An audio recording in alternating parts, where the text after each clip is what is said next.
نبی پاک صلی اللہ تعالی علیہ وسلم کے سامنے آ کے ایک شخص نے نماز پڑھی، عبادت کی ہے، آیا ہے، جھکا ہے، لیکن عبادت بھی بے ترتیبی نہیں، بے ڈھنگی نہیں، غیر مرتب نہیں، غیر منظم نہیں، ایسے نہیں کہ جیسے مرضی کر لی۔ اس نے آ کے نماز پڑھی تو حضور نے اس کو دیکھا اور نبی پاک علیہ السلام نے فرمایا تیری نماز نہیں ہوئی، دوبارہ پڑھ۔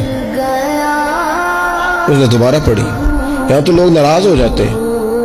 ایک دفعہ طالب علمی کی بات ہے، میں ایک جگہ نماز کے لیے وضو کر رہا تھا تو ایک صاحب نے وضو کیا، بڑی جلدی میں آئے اور جلدی میں وضو کیا تو ان کا ایک ٹخنا خشک رہ گیا۔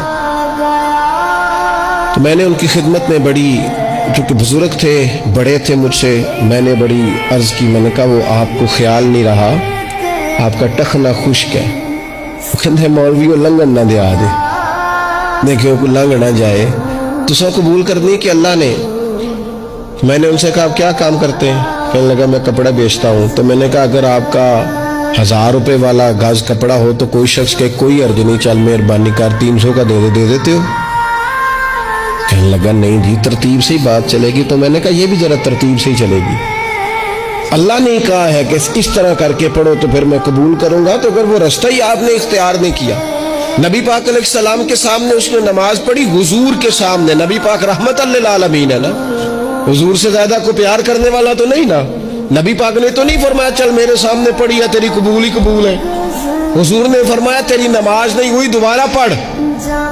اس نے دوبارہ پڑھی، حضور نے فرمایا تیری نماز نہیں ہوئی، دوبارہ پڑھ۔ اس نے 12 پڑھی، 3 دفعہ پڑھی۔